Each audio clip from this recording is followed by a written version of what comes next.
Ladies and gentlemen, the 2018 Rory Peck Awards are about to begin. Please take your seats.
Ladies and gentlemen, the 2018 Rory Peck Awards are about to begin.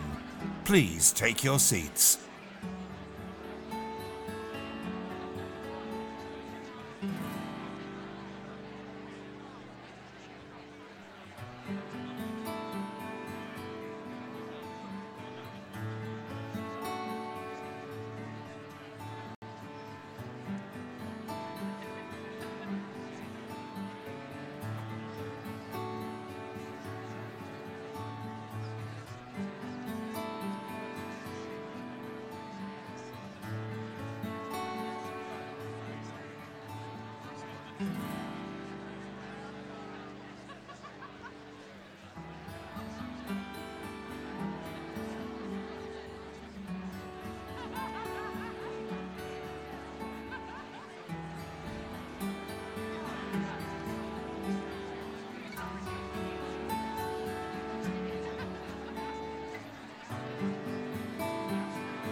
Ladies and gentlemen, please welcome the Chair of the Rory Peck Trust, Sarah Ward-Lilly.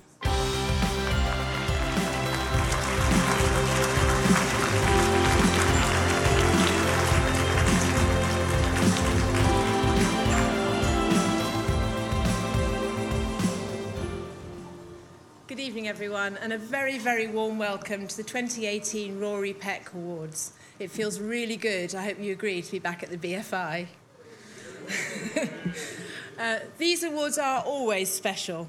They're our opportunity to celebrate the outstanding work of freelancers in news and current affairs across the globe, and our chance to thank the men and women whose stories, reports, films and footage contribute so much to our industry and to our understanding of the world.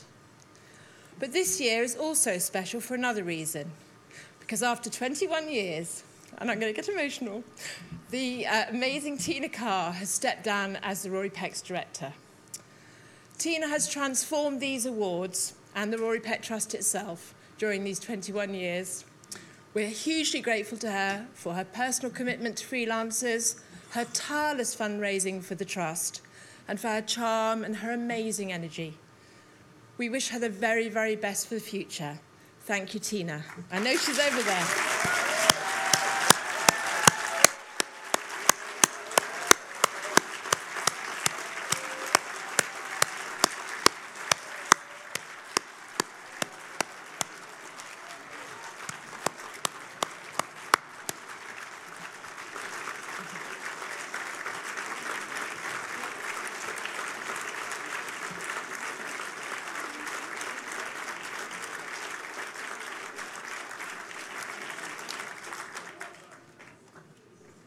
Thank you so much. Clotilde Redfern, the Trust's new director, joined us in September, and I'm absolutely delighted to welcome her tonight. Clotilde will be building on the strong and confident organisation which is Tina's legacy over the coming months and years, and I know she's looking forward to meeting you all this evening, and you'll meet her on stage shortly. Tonight is the biggest fundraising event in the Rory Peck Trust's year. Buying a ticket and being here means you're helping to ensure that freelancers like tonight's finalists and winners get the support they need if they ever face a crisis, and they also get education, training and resources to train them to work more safely and more securely at other times. So you can also support us throughout the year by becoming an individual donor, organising a fundraiser or joining our patron scheme. And there'll be more about that later. You'll find details of in tonight's brochure about all the different ways you can become involved with the Trust, as well as information about the Trust's activities and impact over the last year. Please also grab me or any of the other trustees or the Rory Peck Trust staff later if you want to know more. It now gives me great pleasure to hand over to our host for the evening. Please give a warm welcome to our award-winning special correspondent from Sky News, Alex Crawford, and a man who's braved gunfire and shelling as news reporter and is now the BBC's Middle East editor, my colleague Jeremy Bowen.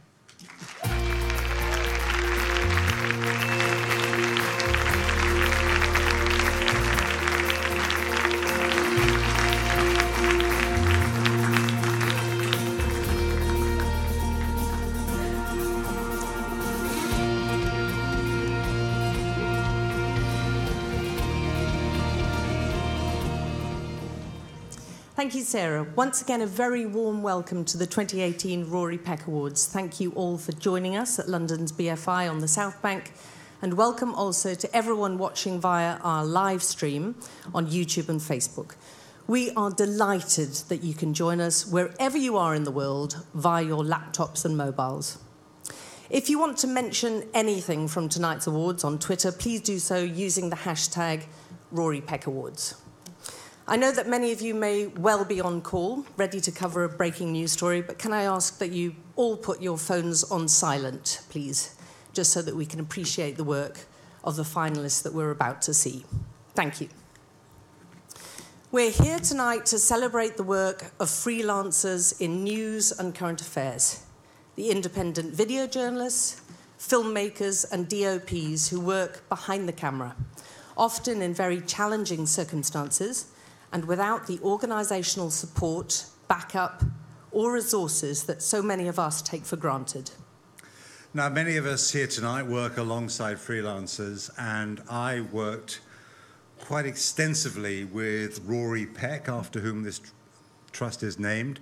Rory was killed in Moscow in an attempted coup there in 1993.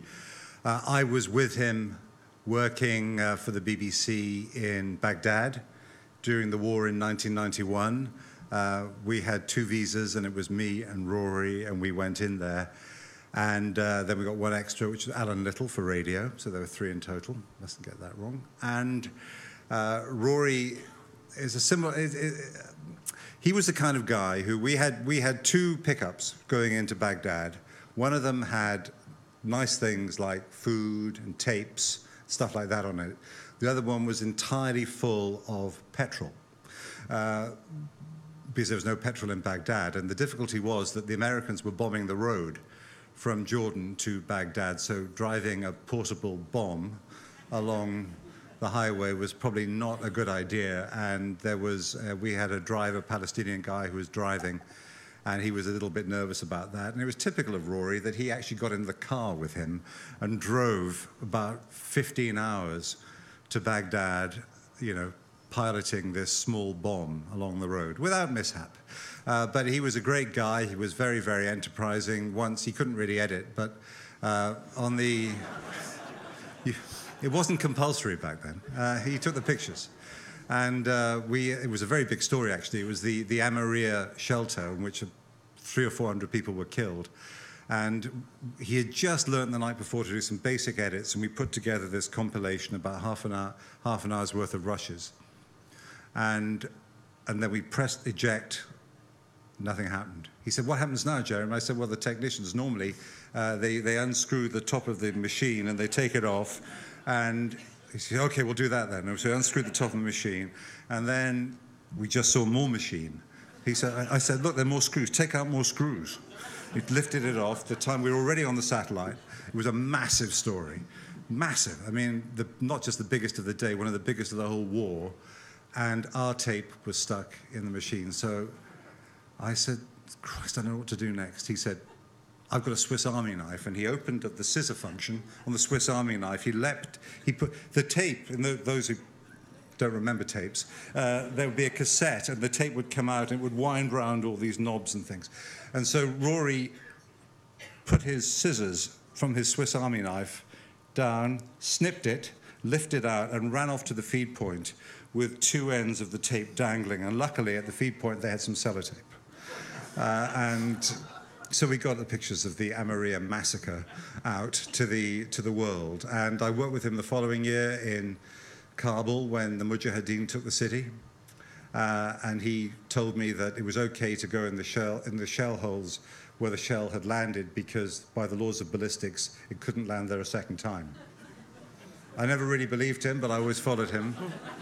I was very sad the next year when he was killed. I wasn't massively surprised, but I was very, very sad. He was really the epitome of someone who believed in covering news stories, was prepared to do it in all kinds of different ways, was very much a freelancer.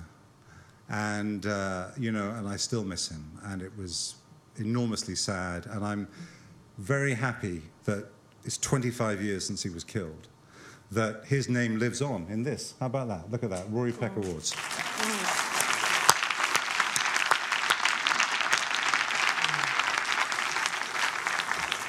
So freelancers, we know how much their work contributes to international news gathering, covering the events that we don't always manage to access, and covering the stories that we can't reach. Now, these awards recognize the outstanding contribution that freelancers make to independent journalism across the world, and they honor those who, despite increasing threats and dangers, work tirelessly and bravely to bring us quality coverage of world events and underreported stories. The awards recognize the quality of camera work, but also they consider journalistic integrity and individual endeavor. The judges also considered the circumstances under which every entry was shot. The standard of entries received from all over the world was incredibly high, giving the judges a very hard job choosing tonight's finalists and winners from such a wide range of fascinating and important stories. All of the entrants delivered powerful films that brought the attention of the world to the plight of the Rohingya Muslims in Myanmar, the unfolding humanitarian catastrophe in Yemen, and the rise of violent right-wing extremism in the US, to name just a few. So without further ado, let's set the scene for tonight and the work we're here to celebrate. Here's a flavour of the entries to this year's awards.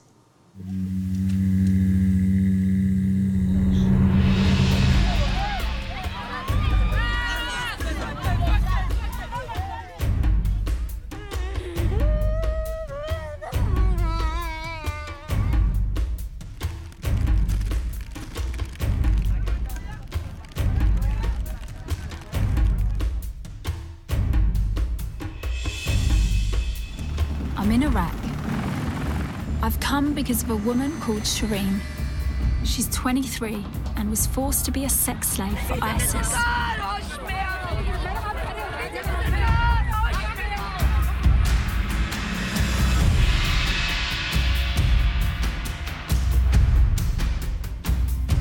What price a childhood in Yemen? What price a child's life?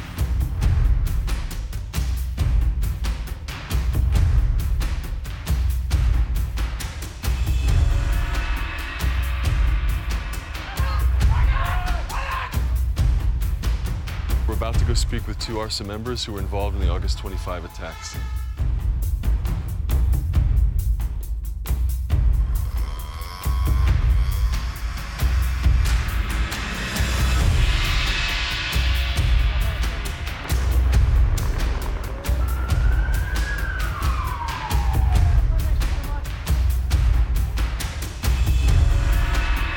I'm taken deep into the prison to see what the conditions are like for those who have been convicted.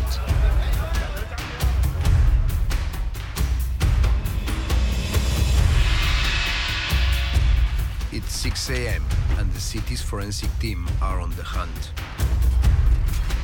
Armed with spades and braced against the cold.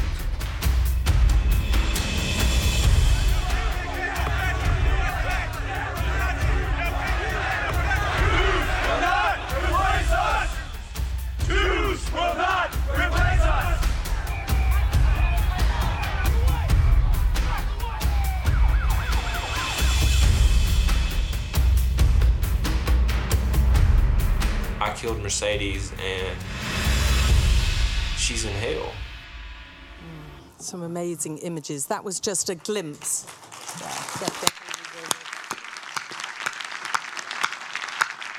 That was just a glimpse of the impressive work entered this year from around the world, and we have so much more to come tonight.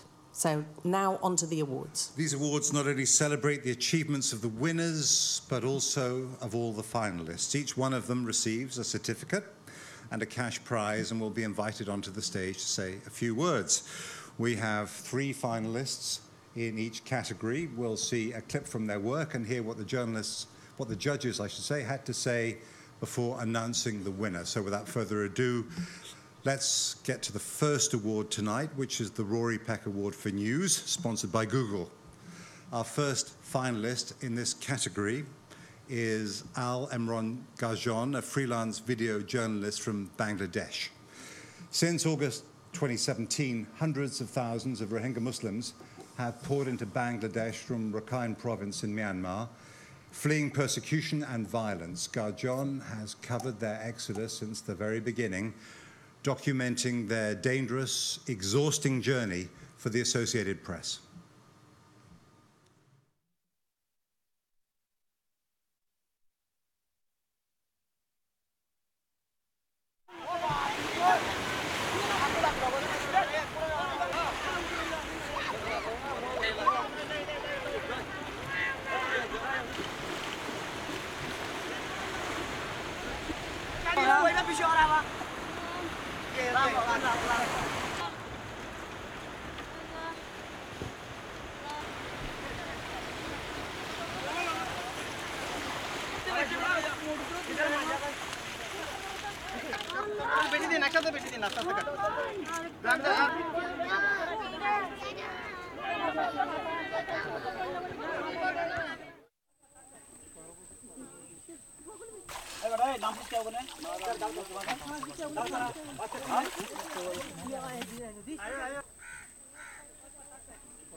Well, you think you know everything about a story. You know about what's caused the exodus, the burning of the villages, the attacks.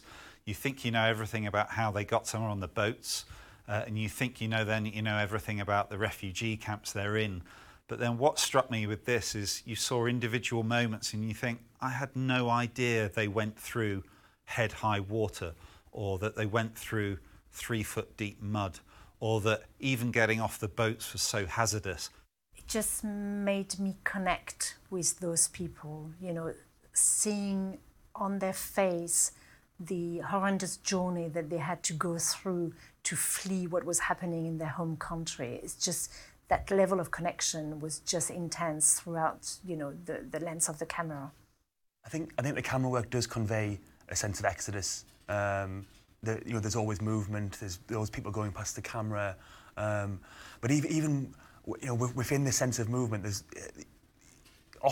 you often get like very iconic shots. Incredible images there.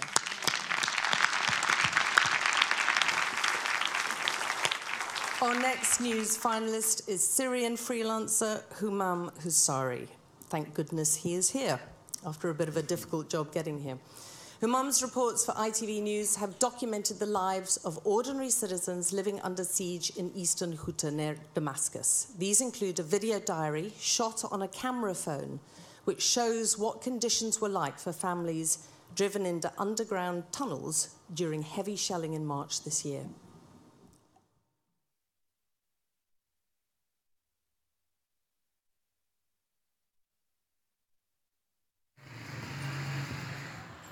All this destruction happened just in the last week. Families now are displaced with no options but to stay in basements. This tunnel actually leads to a basement where we're gonna find now a lot of people. There are about 70 people now here. After we've heard that the regime used the chlorine gas in Arvin and other places in East Ghouta, now we are preparing ourselves by making these masks. We use some coal and cotton with these masks. It's just something to feel that we are doing something to protect ourselves from any possible chlorine gas attack. And other women are working on what we are going to eat today. This is a pumpkin. This is our food today.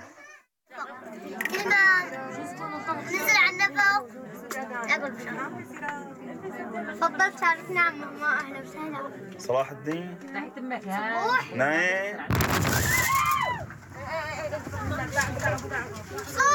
يلا الحمد لله اهو تعالوا اللي هنيك يجوا تعالوا ولا يهمك يلا الحمد لله بخير كلنا بخير يلا تعالوا مين لا تخافوا يلا I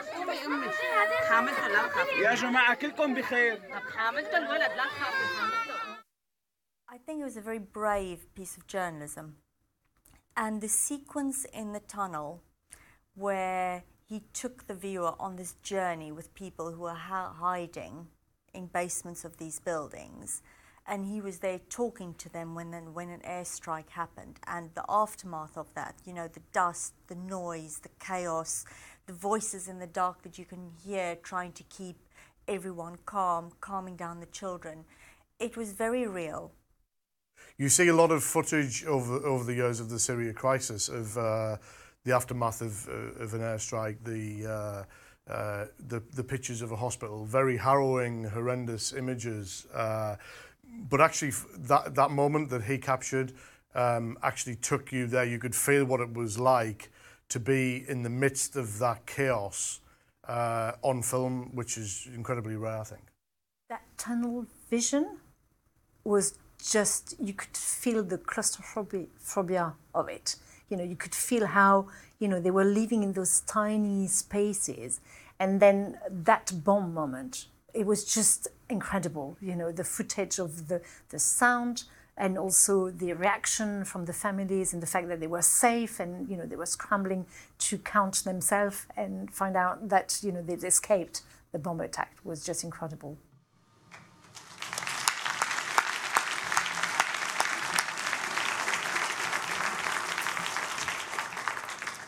Now, finally in this category is the Spanish freelancer, Miquel Conate.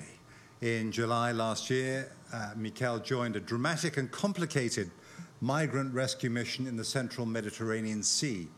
Shot over 10 hours in high seas, his footage, distributed by Reuters, reveals the horrific discoveries made by the rescue team and the harrowing journey made by the men, women and children in a rubber dinghy from Libya's coast.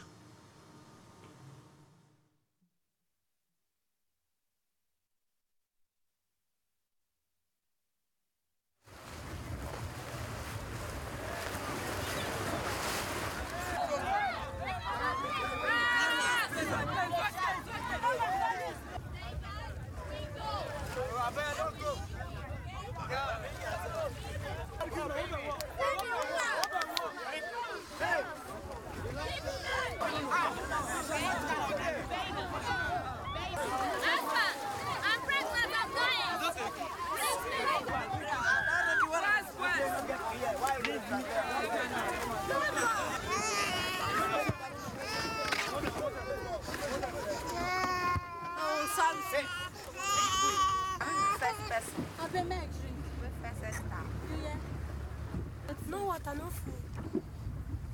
When did you leave the beach? Yesterday. What time yesterday? In the morning. 12. 12 in the morning? Vale, de acuerdo.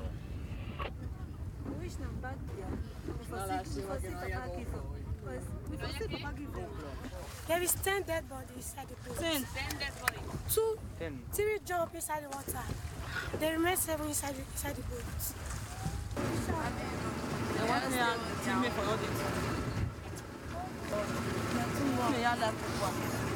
Así va muy bien,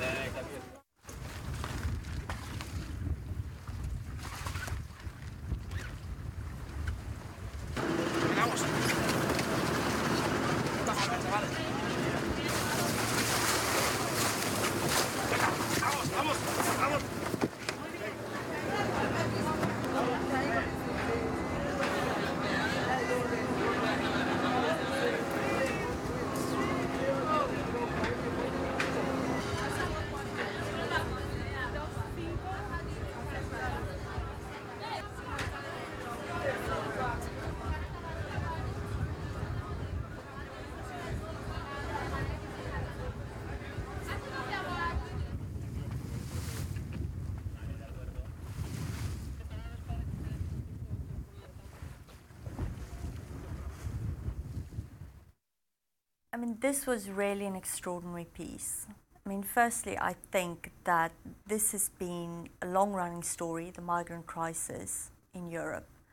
But I think what Miquel Conate does, you know, very successfully in this piece is really capture in one rescue the narrative of what happens on these journeys.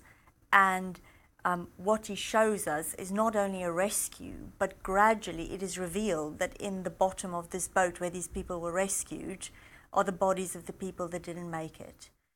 His camera work's very comprehensive, as in he doesn't miss a shot. He gets every part of the process. But it's never like mechanical, because he's still there getting very emotional moments. The truth of what's happened is told as much by the silence as it is by what people say. And I think that allows him really not to make any judgments about what he's seeing, but just to allow it to say for itself, for the situation to say for itself, this is happening right now in our world, and something has to be done to address what's causing it.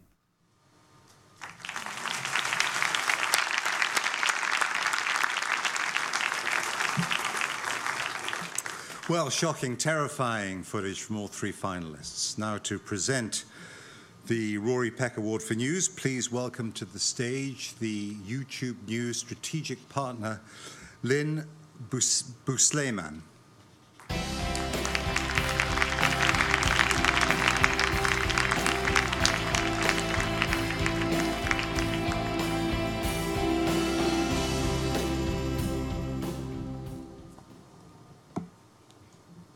Good evening, everyone. At Google and YouTube, we are very pleased to continue our partnership with the Rory Peck Trust, supporting freelance video journalists and their families around the world and celebrating their achievements. The three finalists of the Rory Peck Award for News have all delivered invaluable pieces, exposing complicated realities and bringing light to extremely important issues of our world. I am thrilled to announce that the winner of this year's Rory Peck Award for News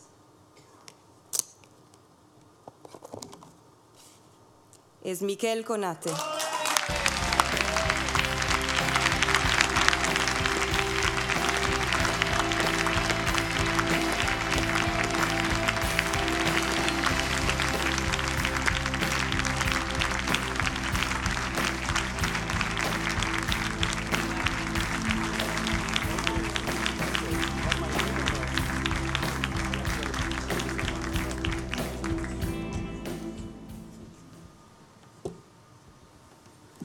Well, good evening, thank you. I'm very thankful for the members of the jury for this award, and to the Rory Peck Trust that put me in the company of all those brilliant, amazing video journalists and filmmakers tonight. I would love to show my respect for the people who allowed me to tell their story, to those who survived on that tragic day, and also for the 13 people who did not make it and their families. My thanks and admiration for the crew of Mission 23 of the Open Arms, who carried out this dramatic and very complicated rescue that day. And above all, I want us to remember that all those images is important. And for that, journalists need support. Thank you very much. Good night.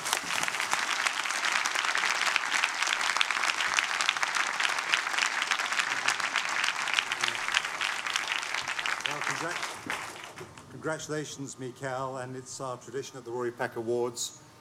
So please applaud and welcome the other finalists in this news category to the stage, Alamun Gajon and Human Husari.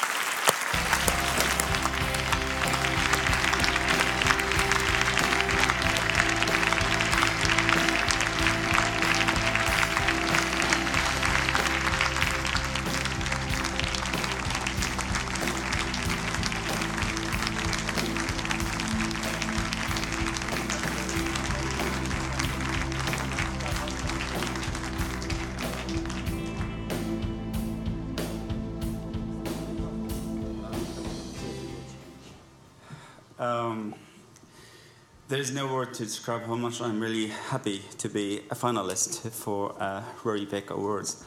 And actually, I always thought that what we do as an independent journalist is important to make a difference. But now I realize that what we do is the difference itself, because we are breaking the silence and we are giving the truth the chance to prevail. And it strikes me that when we are treated as heroes here in the free world, we are treated as enemy in some countries where the tyranny dominates. So I think that's the main challenge, or the most difficult challenge that we have. So here I would like really to thank ITV News for since I've worked for them 6 years ago. This was like they were so kind, so caring. They put my safety first all the time. And so I would like to thank Michael, Rui, Lutfi, Laura, all of them. Thank you so much. I would like to thank Rory Peck for the assistance that they do for the journalists. I've got assistance from Rory Peck before. Thank you so much. And also would like to thank my family, my wife, Hanan, my parents, my brother, and also some dearest friends, Abdurrahman and Bara and Ala. So thank you so much. Thank you so much.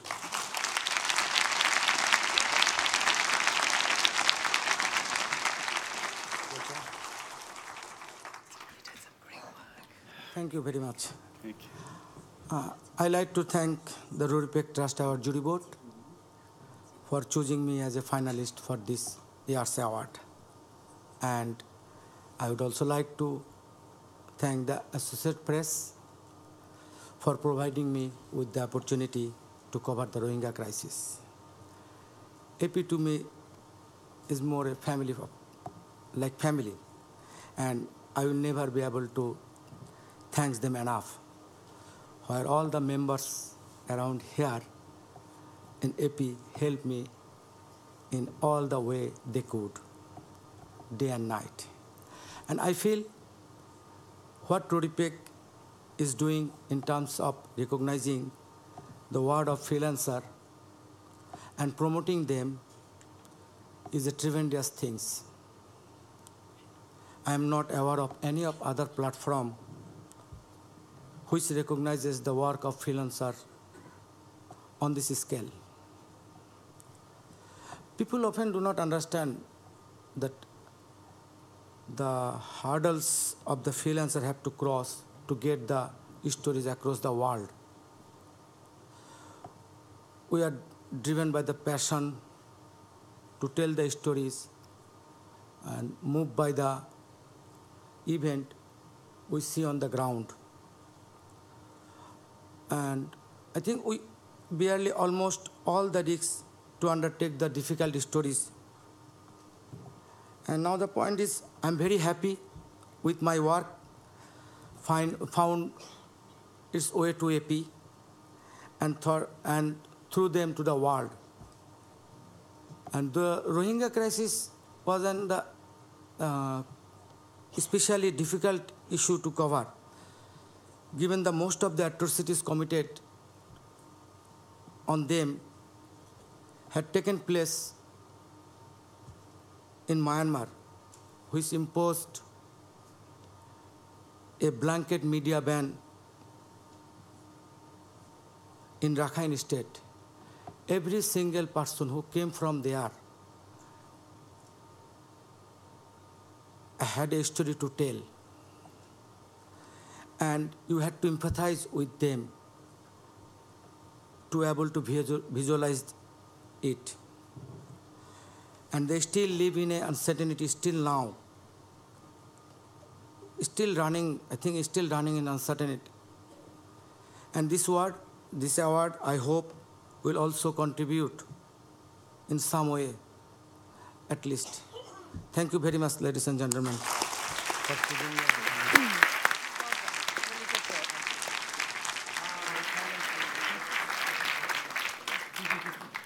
Many congratulations to all the news finalists, and a big thank you to Lynn and to Google, the sponsor for this category.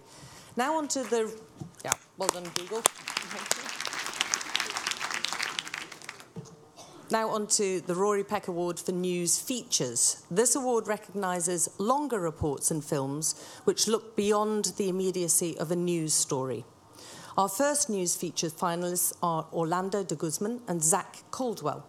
In August last year, commissioned by Vice News Tonight, Orlando and Zach gained access to America's white nationalist leaders, to alt-righters and to neo-Nazis as they gathered in Charlottesville, Virginia for the Unite the Right rally. 72 hours later, 3 people were dead and many more injured. From the middle of the action, their cameras captured the dramatic and distressing events as they unfolded.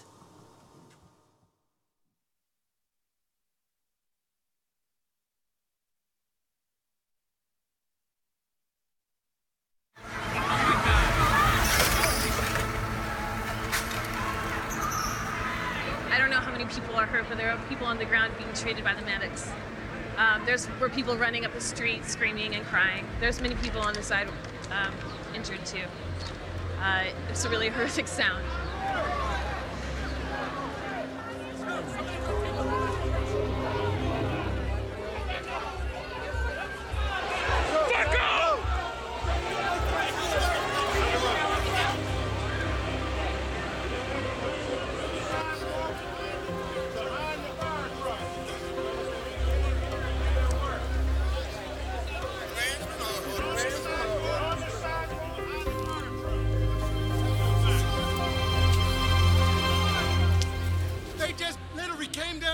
At 80 miles per hour to fucking hit us just now.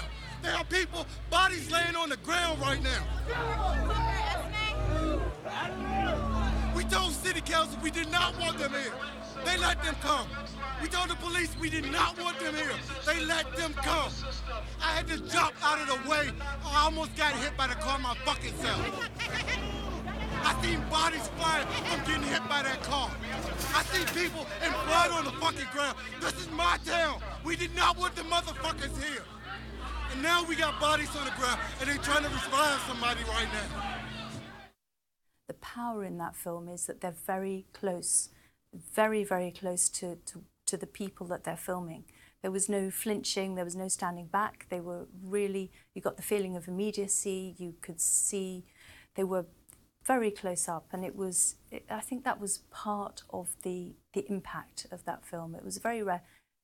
They went out and found the story themselves, you know, rather than, they weren't following the news. They went out and had kind of foresight in being able to understand that this was a really relevant story, and it was one that wasn't getting a lot of media attention and news attention, and they were able to give a very complete picture of what was going on at the time because they were there in advance and had been filming before and had gained the trust of the individuals who they were filming. It was a really beautiful film to watch, not just picture-wise, but the journalism that was involved as well, I think, told the story very powerfully. And it was obvious that they knew the story inside out. There's been a lot on what happened in Charlottesville, but I think this is top-tier journalism, and it was one of the most powerful films that I've watched on the topic.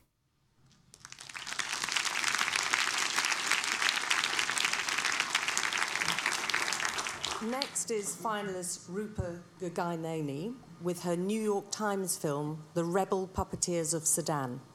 Rupa self-funded several trips to the rebel-held Nuba Mountains in the south of Sudan, which has suffered years of civil war, to film the story of Bisha TV. It's an irreverent, satirical puppet show set up by local journalists and a drama group in order to spread news of the conflict as well as mock the leaders responsible.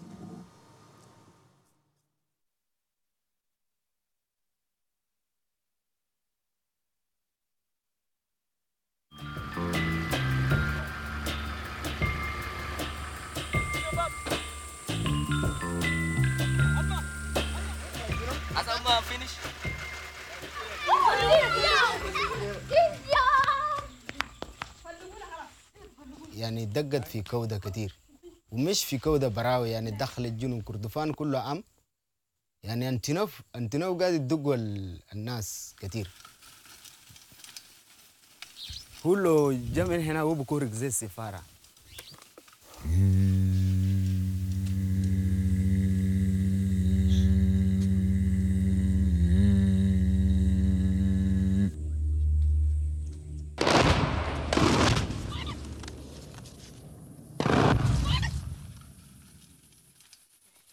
يا ولو السمينة زي ده أننا بنعرفه في حاجة قاعد يكورك فوق زي أنتنوف في واحد ورا البيت ده وفي واحد ورا هناك وفي واحد ورا هناك وفي واحد ورا هناك هم كانوا دارين يفجروا المستشفى ده حاجة ده ذات أنا خايف ذاته ما أنا قاعدين يفجرني بأي ساعة لأنه حاجة ده ما داير حاجة ده مو كويس أيها الشعب السوداني البطل رئيسكم في كوضة شايفين المستشفى ديك قصدي عسكر متمردين شايفين ضربناهم كيف أجيب القنبلة دي ممكن تنفجر الله يجازيكم يا الصينيين تبعوا لنا المضروب لكن ما مشكلة هنضرب المستشفى قصدي عسكر متمردين.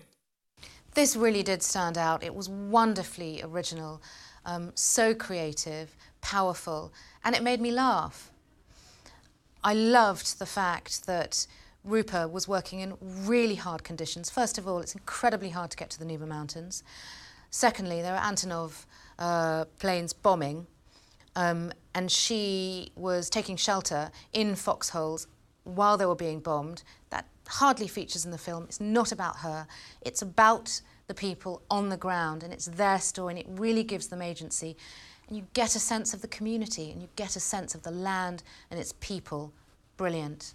We, as the viewer of the film, were much like the viewers in Sudan that were watching these puppet shows. You know, you got to enjoy the silliness, but also the very serious nature of the topics that they were discussing, and you felt very quickly like you were an insider as opposed to an outsider. And I thought that was very clever, finding a way to make the viewing audience of the film on the same level as the audience for which the actual show was intended. She told a story that's important. She told us about the war.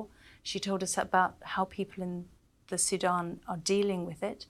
And yet we didn't see them as victims. We didn't see any fighting. We didn't see any of the normal cliches. We just saw the humour and the resilience of the people. So that it takes a really good journalist to be able to pull that off.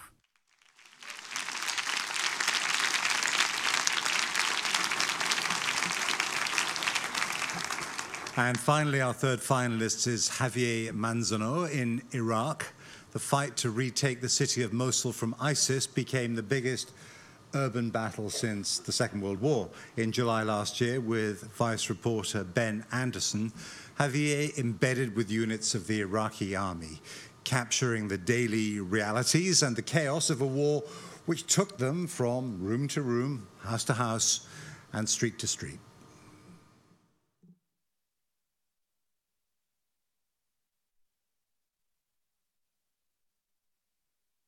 We rejoined the Iraqi security forces as they prepared for the final push against ISIS in western Mosul.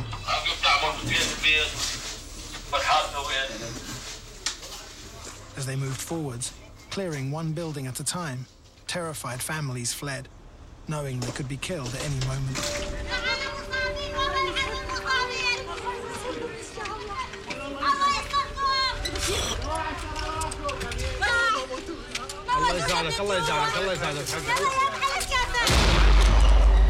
Is this mortar?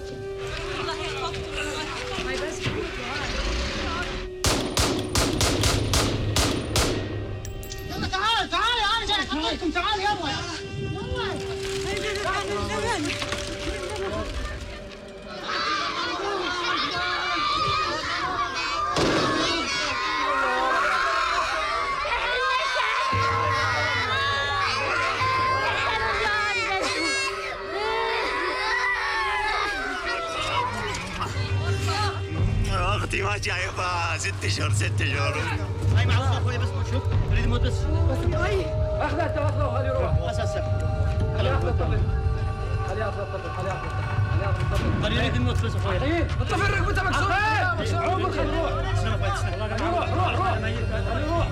روح سلام اخويا ممنون اخويا ممنون سلام اخويا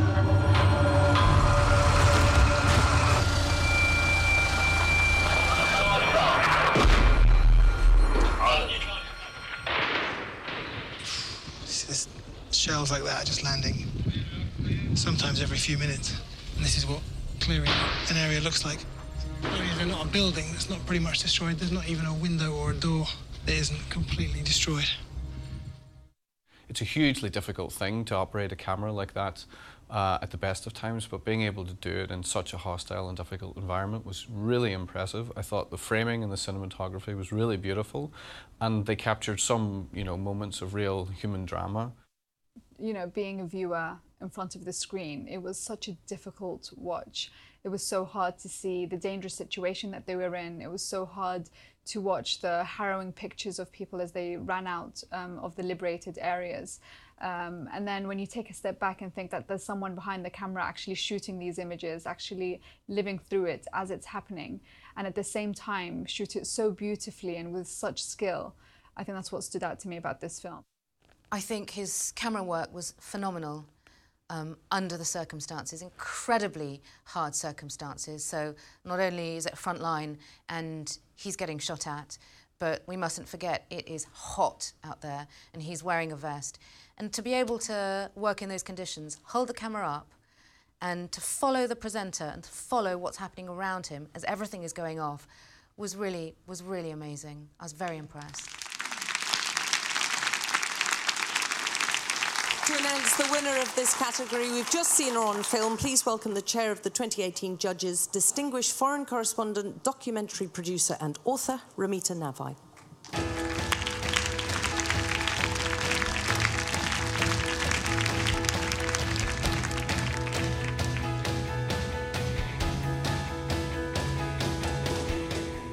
Evening, everyone. Thank you very much for that very long introduction. I didn't know I had so many jobs. The standard was incredibly high, so I can tell you that it was very, very close. But the winner is Rupa Gogineni.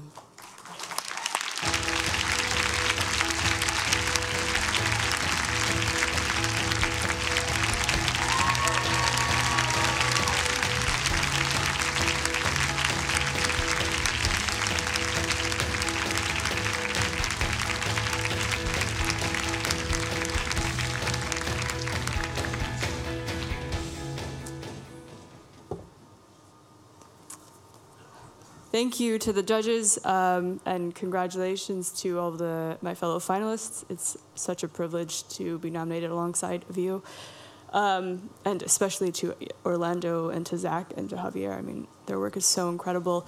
I thank you also, of course, to Rory Peck. I first learned about the Rory Peck Trust back in 2010 when I was in Nairobi, and a Somali colleague of mine had gotten in trouble reporting about the Somali government using child soldiers, and he had to flee, and I helped him fill out an application for an assistance grant, and since then I've had several colleagues, unfortunately, also have to apply for these grants, and as a freelancer, it's such a comfort knowing that Rory Peck is there for us. The subjects that you saw in my film, they're not journalists, they're puppeteers and artists, but they are also holding power to account in their own way. They don't have much support. After they finished the puppet show, the Ganja and Kamal, who is another puppeteer, and the drama group, they went on to make a feature film, a romantic comedy, also set in the Nuba Mountains, that actually screened at BFI and is about to screen at the Film Africa Festival here in London. But they were unable to come because they are stateless, they don't have papers, and UNHCR has not given them refugee papers. So, I just want to recognize them. As far as I know, there's not really a Rory Peck Trust for renegade puppeteers, but I wish there were. And yeah, their work as artists, like the work of journalists, it's so important to build and maintain healthy, open societies. So thank you to them and to all of you for supporting the Trust.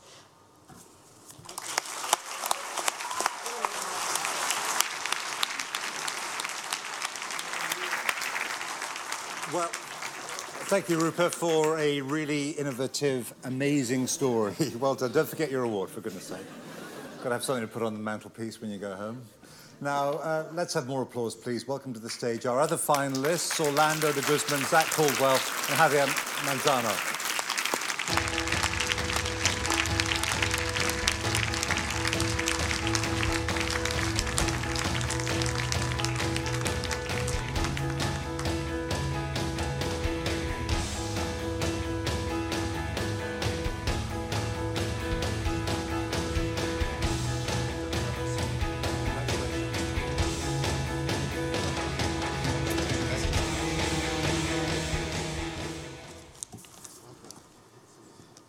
Thank you very much. I first heard about the Rory Peck Trust back in 2008, I believe, when two of my close friends were murdered in the Philippines by death squads. And Rory Peck Trust came in and helped their families. It's a great honor to be here and be part of this long tradition of fearless journalism. My least favorite moments to film in is when I'm surrounded by a lot of angry men, especially angry white men. 6 months before the white supremacist rally and terror attack in Charlottesville, I was in one such place in Melbourne, Florida, at one of the president's first victory rallies after he was inaugurated. And there, I was verbally abused, my origins and my very existence questioned. Hateful eyes cast upon me for having the double fault of being a member of the press and a person of color.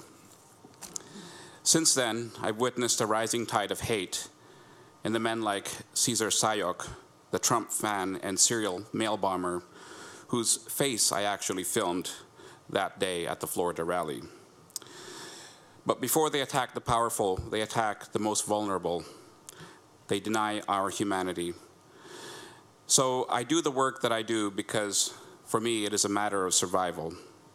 To everyone fighting fascism, racism, and the denial of our very existence, we cannot let them win. So we'll keep fighting to the very end. Thank you.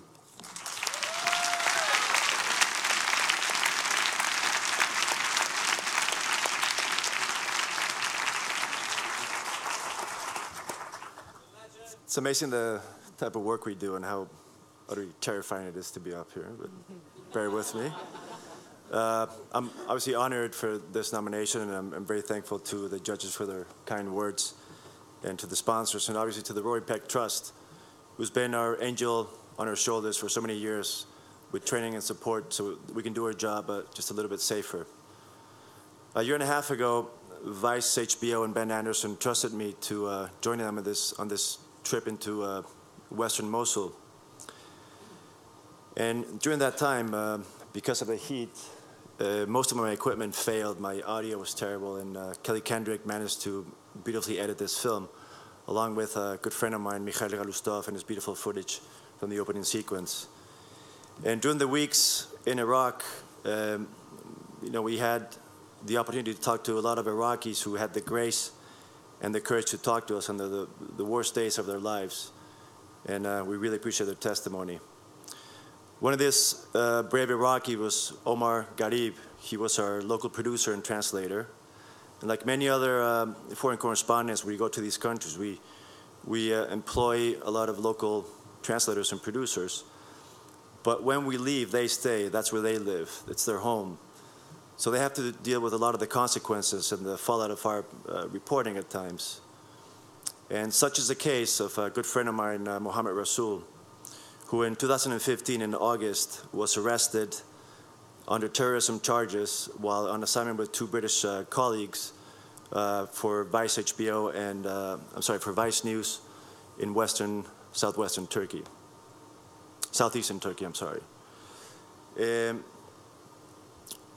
even though Vice has covered his legal fees and representation for over 3 years now, Rasul is now still in Iraq where he lives. His case is still open. He's unable to travel because no one in the world will give him a visa to travel because he has a terrorism charge. I'd like to highlight his case, and like so many others across the world who are currently facing legal troubles. And it's my hope that the media keeps their stories in the forefront. And ultimately, it's my hope that the Turkish government, opens up to a constructive dialogue when it comes to his case. His friends and family know that he deserves much better. And thank you for listening to my testimony. Have a good night.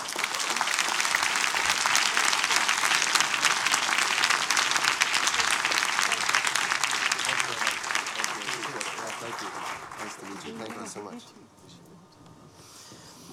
Thank you, Ramita, and congratulations to all our finalists. And now time for this year's Martin Adler Prize. This special prize is given in memory of freelance journalist, filmmaker, and photographer Martin Adler. It honours a local freelancer working in any discipline who has made a significant contribution to news gathering, either through a single story or a body of work. It also recognises the bravery and dedication of local freelancers who work under challenging, sometimes dangerous situations to bring stories out of their own country and their own communities. To announce the recipient of this year's prize, please welcome the founder and president of the James W. Foley Legacy Foundation, Diane Foley.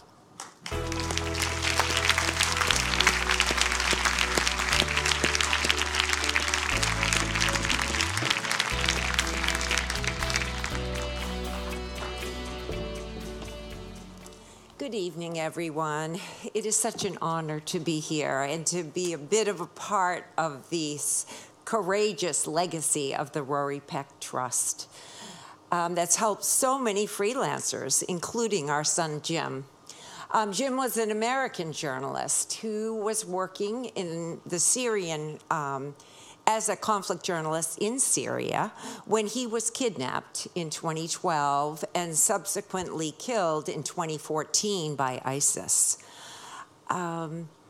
Jim aspired to be a man of moral courage, and that is why the James W. Foley Legacy Foundation exists, to continue to advocate for those taken hostage and to seek to protect freelance conflict journalists who are doing this amazing work. We also seek to inspire moral courage in journalism, government, and in one another. Truth-seeking requires courage. In 2017, Malta lost one of its most talented and courageous journalists in the tragic death of Daphne Caruana Galicia.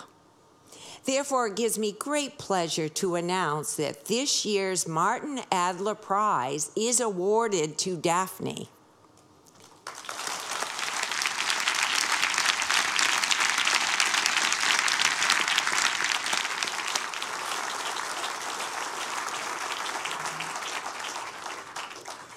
Daphne was one of Malta's most high-profile investigative journalists and commentators. She was forthright and uncompromising.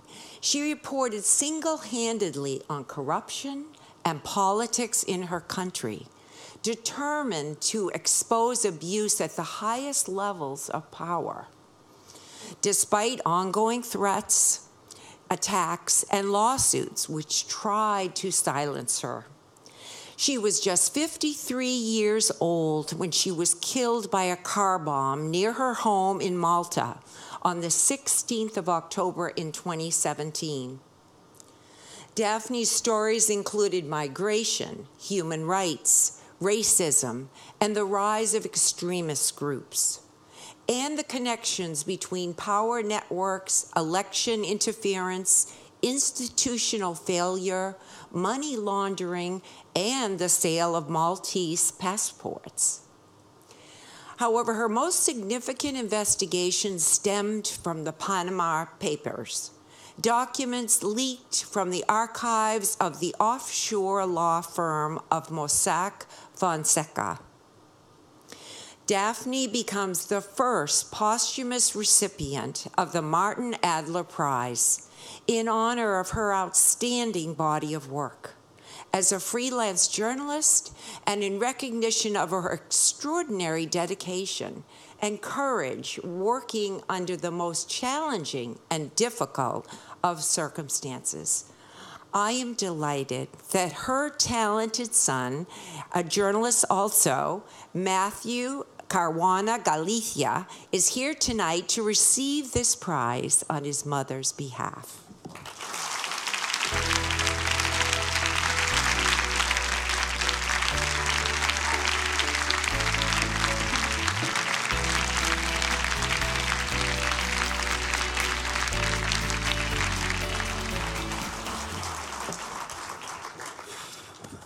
Thank you. Okay, thanks. Thank you. What to say, you know? I mean, the mother of a murdered journalist presenting an award to the son of a murdered journalist. Except that my mother wasn't murdered in a war zone. She was murdered in the European Union last year. And she was... I mean, she was murdered for really being the only person who held the state to account in my country. And she covered so many things that really, that's why the list was so long, that it took 45 journalists to continue her investigations.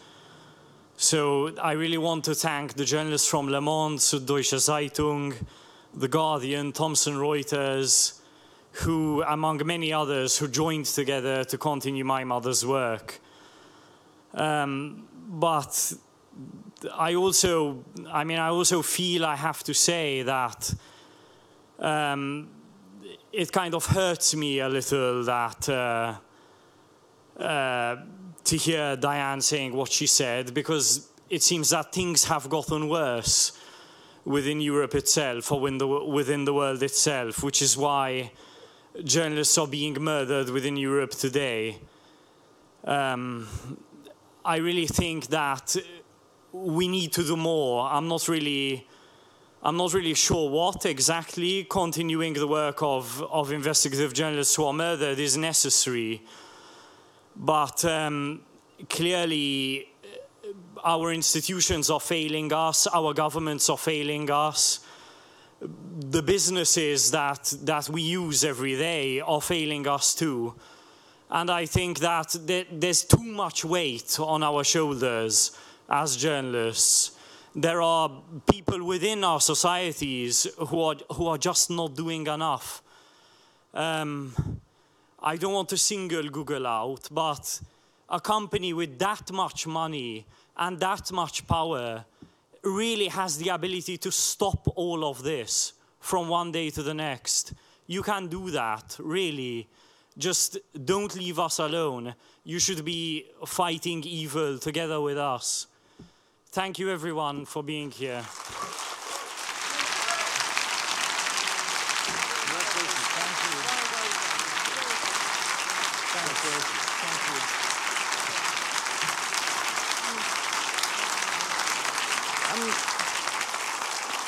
Really powerful words from Matthew. Your mother would be very proud of you. That was an incredible speech. Thank you, Matthew, and thank you also, Diane.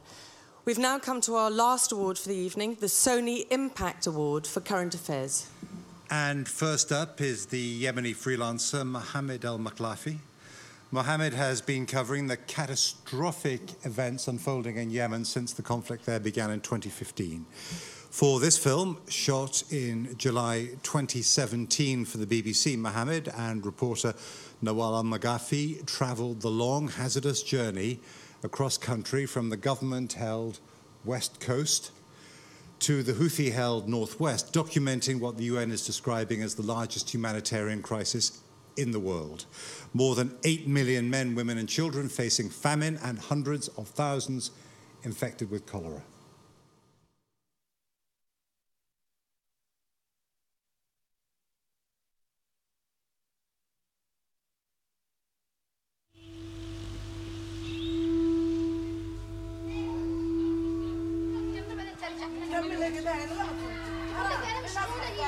I've come back to Hodeidah General Hospital, to the familiar scenes of exhaustion and despair. All these people have spent all the money they have to get this far. See? Now the electricity is off. So all the machines are off, all the incubators are off, all the oxygen has stopped. And this happens all the time. This morning I meet Ala and his family. He's just 3 years old and lives around the corner.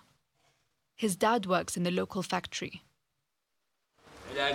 شروبات لما أول أمس انتكس يعني بيومين مباشرة يوم الأحد أشوف نحف يعني الدرجة ما توقعتش هذه الدرجة لا نحف. Ala has severe malnutrition. كيف تحسي لما تشوفي الأطفال هذول كلهم بيجوا؟ كل بنات تتقطع عليهم، يعني اليوم هم احنا معاهم ماشيين في ذلك، اذا كنا احنا انفسنا قدرنا واصلين على ذي الحالات، سوء التغذيه بيدخل بيوتنا، احنا موظفين واحنا موظفين سوء التغذيه صار يدخل بيوتهم. في معنا اطفال هنا، عيال هنا، عيال الجيران، كلهم صاروا سوء تغذيه. I thought the story was brilliantly told, both in the pictures and in the way that it was structured. It gave the context of the conflict. It brought out, the responsibility of, for instance, the UK government. There was a very good balance between showing the absolute human catastrophe and talking about why this has happened and who is responsible. The pictures that Mohammed filmed of especially children who had contracted cholera were very, very powerful indeed. So it not only had a big personal impact, but I believe a wider impact as well.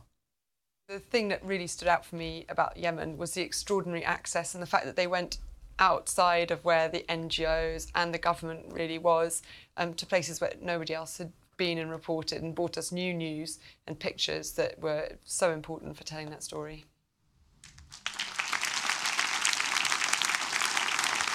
Incredible material from Mohammed.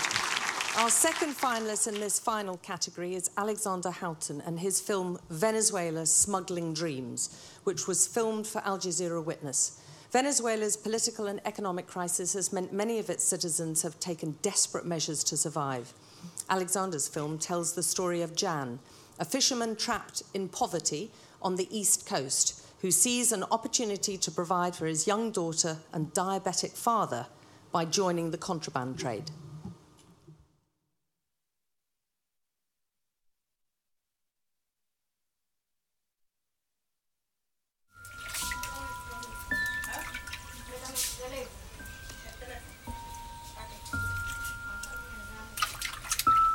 Pero yo he pasado hasta 4 días de hambre.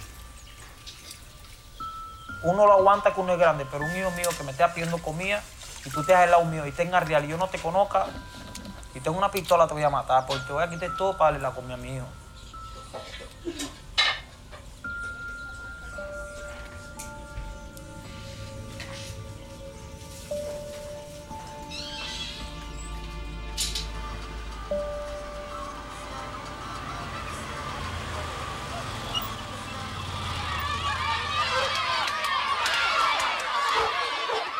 Aquí pelean de todo, por comida. Ahorita aquí la gente, uno pelea por todo uno tiene que pelear.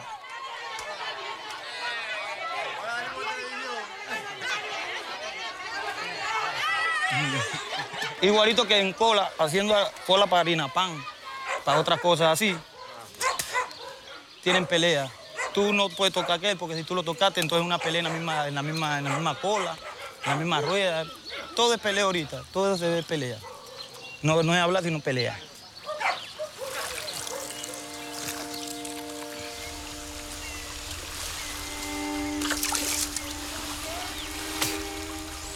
Aquí la vaina ha ido fatal. Desde hace 5 o 7 años atrás, todo ha ido para atrás. Por falta de gobierno, falta de comida. La gente está buscando, como dice, para otros lados. porque en verdad aquí no vemos fundamento de nada. Estamos buscando una manera buena como para cómo solucionar y no vemos cómo solucionamos esto. And what really stood out in this film partly was the quality of the camera work and Alexander Houghton's eye for different shots. It was incredibly lyrical, almost poetic in places, in a story that was really about very difficult circumstances. But it was also an unusual choice of story. It wasn't the usual story that you hear from Venezuela. So I think what impressed us was his selection of that particular story to tell, and also the very, very rich and visual way that he told it. There are scenes that are still in my head. I just thought some of the shots looked like paintings. I felt really engaged and drawn in, as if I was being shown, you know, a window into this world. So for me, I know very little about what's going on in Venezuela other than what I see in archive and in kind of a few newspaper articles here and there. And this was a completely surprising way of telling this story that, you know, took me to a world that I'd never been to before, brought it to life and showed me a little snippet of what it must be like to live under the current situation in Venezuela.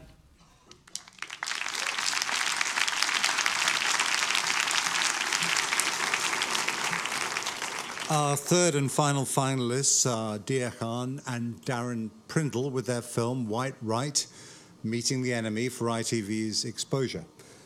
Norwegian filmmaker Dia, the daughter of a Pakistani immigrant, has experienced racism throughout her life. Last year, after receiving death threats, she and Darren joined the front line of the race wars in the USA, filming with neo-Nazis and white nationalists to try and understand their violent ideology and the reasons behind the resurgence of far-right extremism.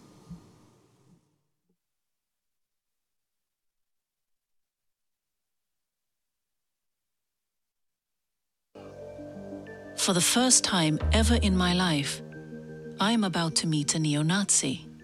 Hello. Nice to meet you. Good to meet you. Well, I didn't bring any tax. That's the thing. So I just assumed. I guess you guys. I mean, you don't have to use it. It's just it's your film, so it's worse. Though. Jeff hates the idea of multiculturalism. He thinks it's part of a plot against the white race. I think it goes back to the Zionists and the Jews. Jews control all the media, and they're pushing this agenda that we should all mix together. And I think it's to dumb down the population and to make us easier to control. But what if you're wrong? Do you ever question yourself and think, what if all of this that I'm doing and all of this that I think, what if it's wrong? That doesn't really come into play very often in my head. I really haven't questioned if I'm doing the wrong thing. I read somewhere that you read Mein Kampf at the age of like 13, very, very young. What would attract a teenager to the ideology of Mein Kampf?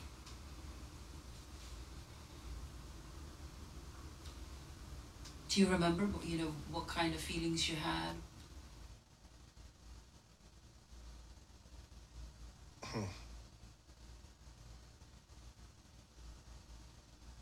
This is a long time ago. But it's an important point in your life. I mean, it set the course for you sitting here today.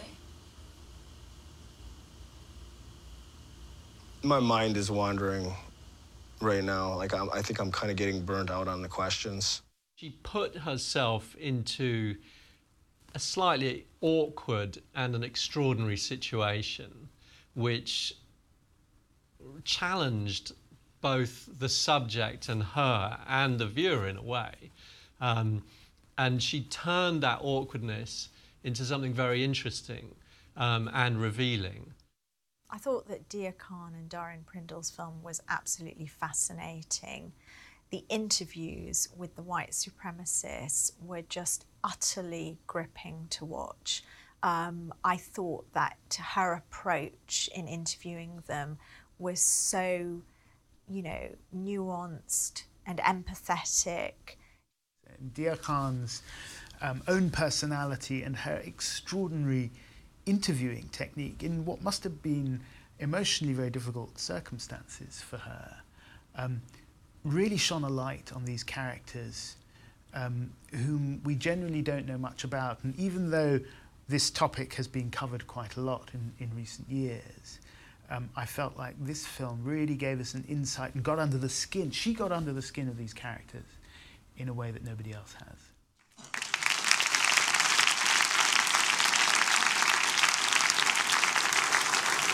So there we have our 3 Sony finalists. To announce this year's winner, please welcome to the stage Head of Marketing and Communications at Sony Professional Solutions Europe, Stuart Armand.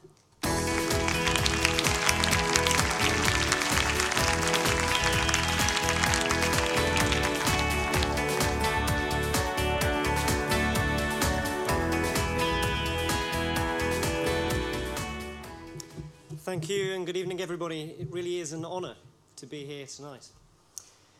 Now, within the world of media and news production, technology has always been an enabler. But technology alone serves no purpose without the creative talent and spirited individuals who use it to unleash incredible storytelling. Behind our support of the Rory Peck Trust, Sony is dedicated to providing freelancers with the tools and services that can empower them the most and enable them to carry out their extraordinary work. And that's why I'm proud to stand here tonight before these remarkably talented individuals who have all shown such bravery and passion in the work to provide us with such powerful stories. And that's why Sony is pleased to basically continue to support our fantastic work of the Rory Peck Trust. This evening gives us the opportunity to say thank you for the contributions of freelancers, which really do benefit us all. And so, I'm thrilled to announce that the winner of the Sony Impact Award for Current Affairs is Dia Khan and Darren Prindle.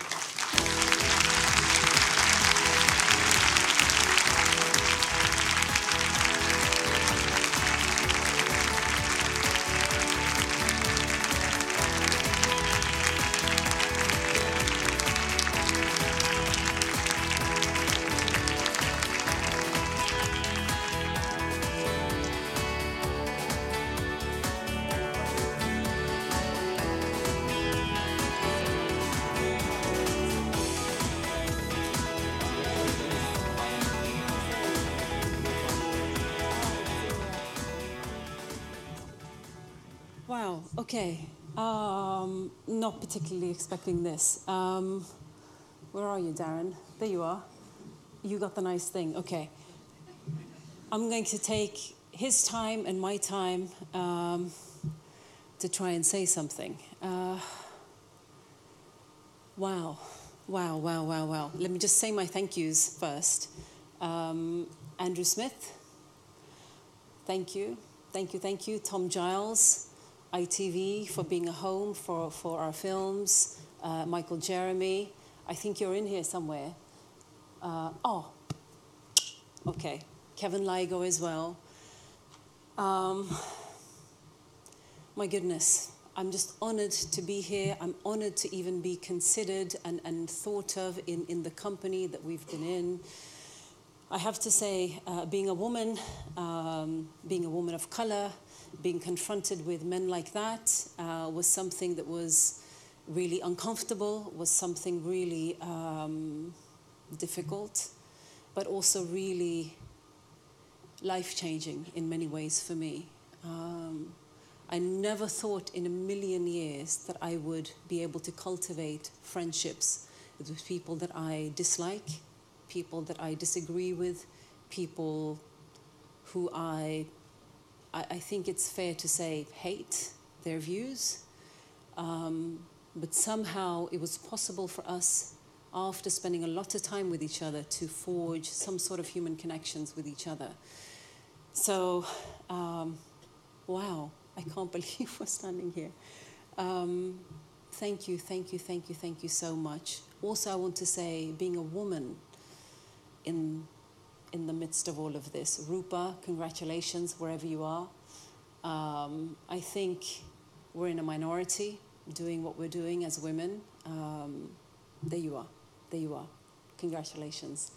But I think providing an alternative or a different gaze, a different perspective to all the complicated, ugly issues that we're confronted with, I think we need that. And I think the fact that we have people around us like this incredible award, supporting us and sort of patting us on the back is really extraordinary. And again, ITV, Tom, Michael, thank you for making this possible. I'm just honored, absolutely honored and stunned to be in the vicinity of extraordinary filmmakers that are in our category. So thank you. Wow. Wow.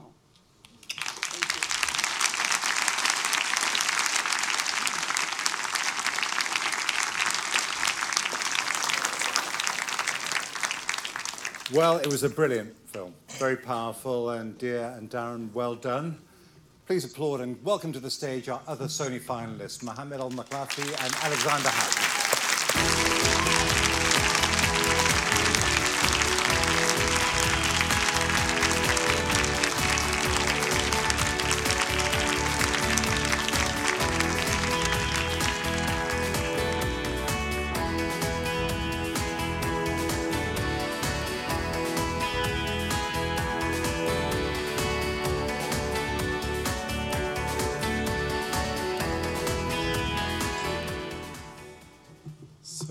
Good evening, everyone. I'll speak in Arabic and my friend Mamdouh will translate. هلا والله. بعد ذي بدء دعوني أخبركم بأني أشعر اليوم بالفخر الكبير وأنا أقف أمام هذه الكوكبة من الأشخاص الرائعين في هذا الحفل الجميل. فالشكر الكثير لروري بيك تراست وكذلك شبكة BBC، ولا أنسى الزميلة المتألقة دوما نوال المقحفي، وكذلك كل الزملاء الذين ساعدوني في الوصول إلى هنا. I would like to express to you how proud I am to stand in front of this delightful group of people in this ceremony. Thank you, Rory Peck, for giving me this opportunity. Also, big thank you to BBC and the wonderful Noal Makhafi and everyone who helped me to reach the stage. لا تستطيعون تصور مدى سعادتي لكون أصوات هؤلاء الذين نسيهم العالم قد وصلت إلى مسامعكم ولامست قلوبكم. نعم، أنتم اليوم رسلهم ولسانهم. أخبروا الناس والعالم أن هناك شعب يموت ولا أحد يلتفت له. شعب فيه ناس مثلكم، أطفال وأسر وأقارب يخافون عليهم ويهتمون لأجلهم. فيه ناس مثلكم يستحقون الحياة ويستحقون العيش. You cannot imagine how happy I am to be the voice for those vulnerable people, the people who've been largely forgotten by the world. Today, we are all their messengers and voices. I urge you to tell the world that there is a nation dying of starvation. People like you, with families and children, are being ignored. These people are the same as you, and they deserve to live. They deserve to live in peace. Thank you so much.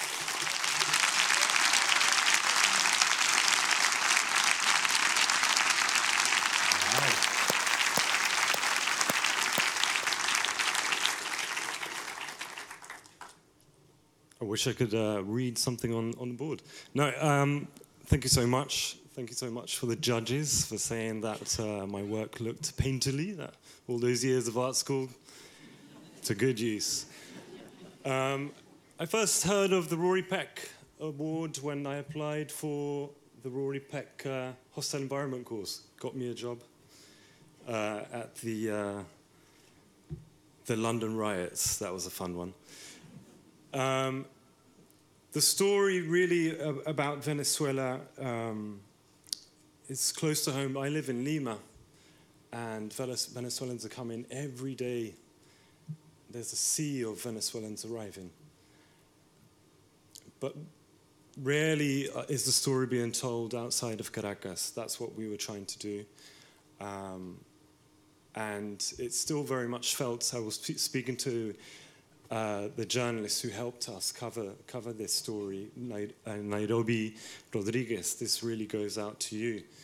She's still living there, And she told me yesterday she felt trapped. That's really what so many Venezuelans are living through right now. They feel trapped and their story isn't really being told. There are 4 million Venezuelans who have left, but what about the story of those who are still there? So this goes out for them. Thank you so much. And thank you so much to Witness for really giving the platform for filmmakers to kind of tell the story the way they want to. Thank you.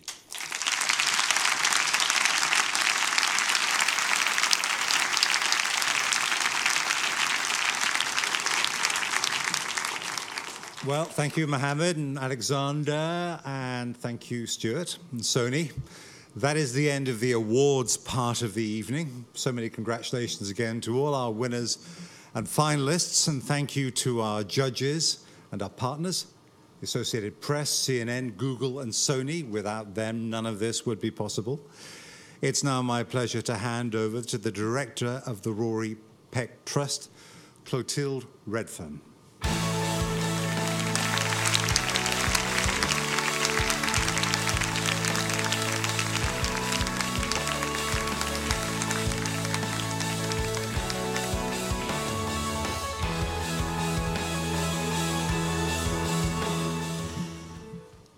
Thank you so much, Alex. Thank you so much, Jeremy, for doing a wonderful job of presenting these important awards tonight. Purpose is important. I've long admired the work of the Rory Peck Trust, but this is actually the first time I've attended these awards.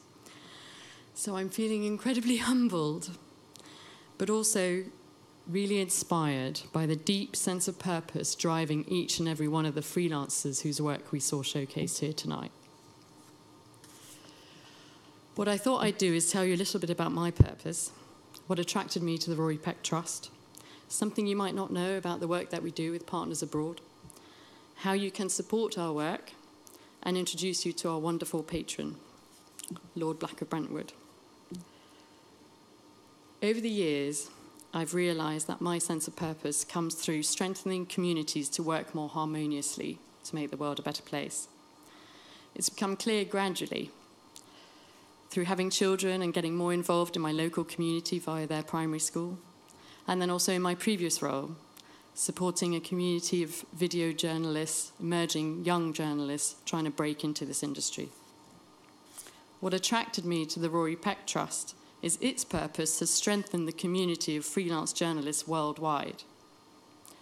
Tina Carr has done a fantastic job running this organisation for the last 21 years, and I'm very lucky to inherit from her a very committed, passionate team. I joined less than 2 months ago, but already I've been blown away by the massive engagement from the industry, the huge support that we have from all of you, and how genuinely you all care about the freelancers that you work with. I want to work with you to ensure that this trust continues to be a purpose-led organisation with a clear focus, supporting freelancers all over the world, wherever they may need us. It's important work. Fully functioning democracies need strong, independent journalism. And with news budgets squeezed and access to foreign correspondence restricted, news gathering relies increasingly on local freelancers. What you might not know is that the Rory Peck Trust has been working more and more with partners in country to meet the needs of local freelancers. This year we supported local partners in Bosnia and Herzegovina, Mexico, Lebanon, Cambodia and Brazil. And at the moment we're just completing a 2-year project supported by the United Nations Democracy Fund to bolster the freelance community of journalists in the Ukraine. There are many ways you can support the trust. You can lobby your employers to contribute corporate donations to us. The vast proportion of our funding comes that way, and it's crucial because that funding is unrestricted and it enables us to research and develop ways of supporting freelancers that will genuinely help. You can also fundraise for us. We have many incredibly sporty people in the room tonight who have run half marathons and done. I want to particularly name Steve Cook and his daughter Evie, who just last weekend ran the UK's largest mountain marathon on behalf of the Trust. Them and many others have fundraised and run many miles and raised thousands for us. If you're less athletic, and maybe like me, you ran a half marathon when you were 24 and thought, I'm never doing that again, you can also join our patron scheme. And I would like to invite up to the stage our wonderful, committed patron, a deep believer in the free press, Lord Black of Brentwood, to tell you a bit more about that.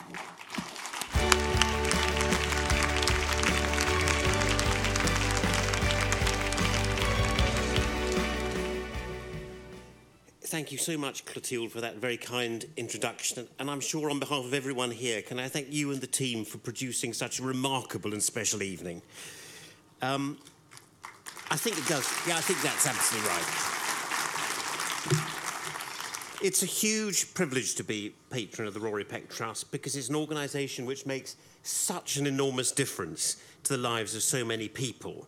And what we have borne witness to this evening, the courage, the bravery, the sacrifice, indeed the ultimate sacrifice, has been truly humbling.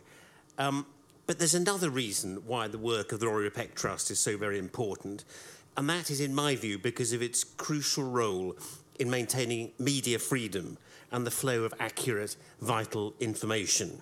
In so many parts of the world, there simply wouldn't be access to independent information without the incredible bravery and dogged job that freelancer reporters do in uncovering stories of huge public interest that others can't or won't reach, in giving a voice to the voiceless, and as Rupa said earlier, holding power to account. And that's why the trust matters.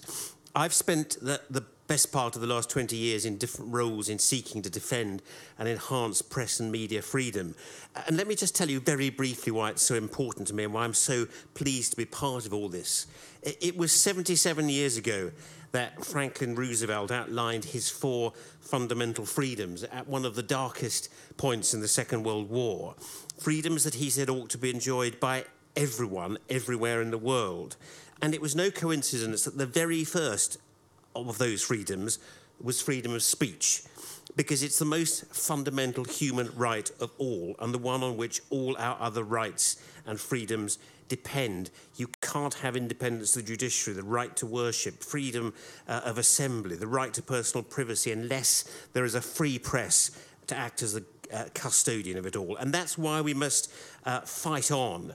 But in too many parts of the world, that fight is a daily struggle, often of life and death, against bullying and intimidation. For me, press and media freedom means reporters must be protected, today more than ever and wherever in the world they work.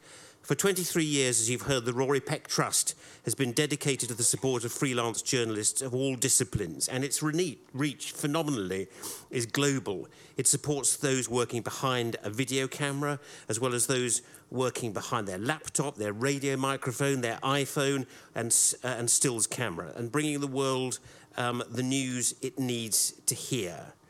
So it has a huge responsibility and a global reach, and it has a unique role in protecting media freedom and the public's right to know what is going on in the world about them.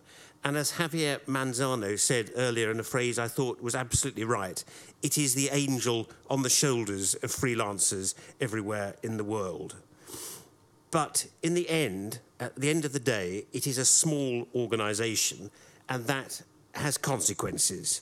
Demand for our support is growing, yet this year we were able to meet only 20% of the requests for assistance, and that's heartbreaking. Turning down 4 out of 5 of those requests that we get really is a heartbreaking thing.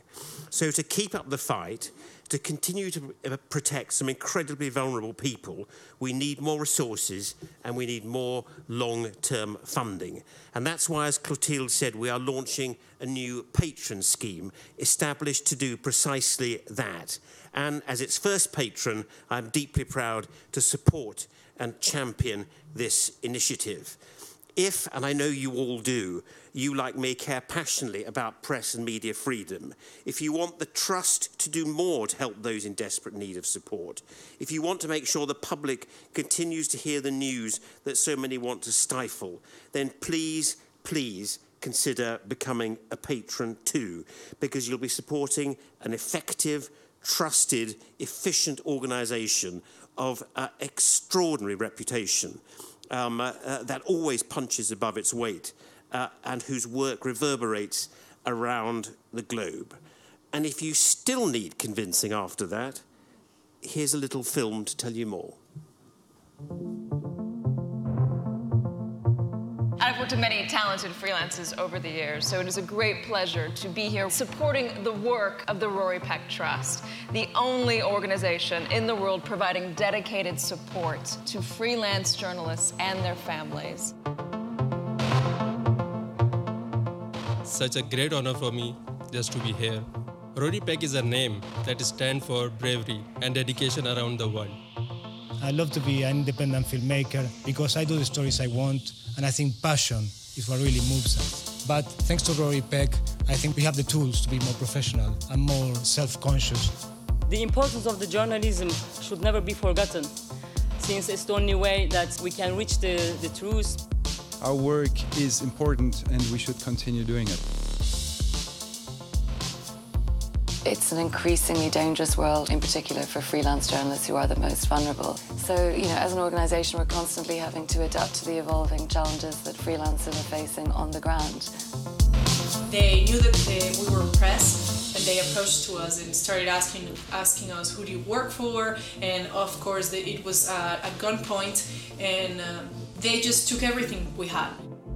Our first objective is to help freelancers to get back to work. Actually, when I talked to them and I offered them our support, they were kind of surprised. They were like, oh really, is this true? So that kind of thing is really, well, is the best part of the job. Right after the incident, the Rory Peck Trust contacted me. They wanted to know if I was safe, and they decided to help me out with some financial help. مؤسسة روري بيك ساعدتني عدة مرات. أول مرة كانت بالعام 2014 بعد إخلاء سبيلي من سجن داعش. كانت من أوائل المنظمات اللي تواصل معي بحيث يقدموا مساعدة إلي إنه. We are looking at safety not only in terms of physical safety, but also looking at digital safety and psychological safety. We are trying to reach those local journalists who don't have access to support, who don't have access to any kind of training. I want to feel more prepared to know what happens when something goes wrong. This course for me is important because it covers not only a refresher in first aid, but also covers topics that are becoming increasingly important, like cybersecurity, assault prevention for women in particular. There is no hierarchy of need. A local freelance journalist in Mexico researching drug cartels is equally at risk than a freelance journalist on the front lines in Mosul. When we go out to make films to all the challenging countries, we always know we've got a home to come back to where we're safe.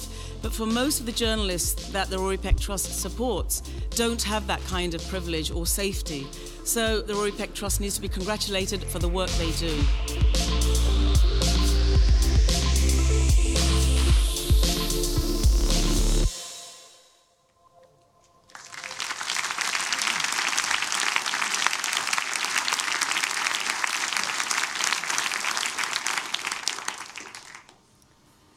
So you've heard from all the wonderful nominees and winners of tonight's award ceremony. What drives them? You've heard a little bit about what drives me. We've had a lovely introduction to our patron scheme by our patron, Lord Black of Brentwood. And now it's time to all gather for a drink in the Benugo Bar.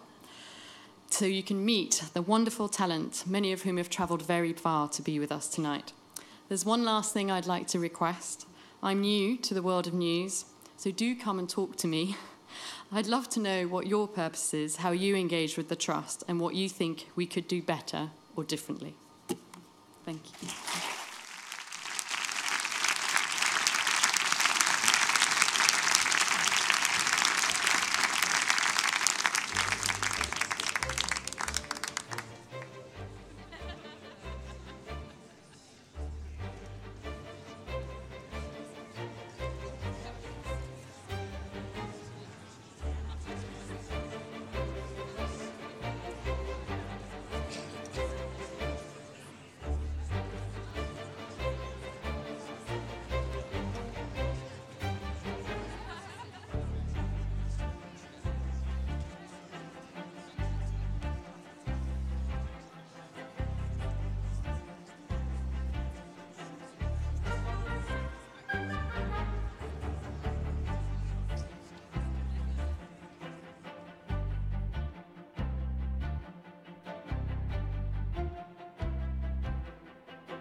you.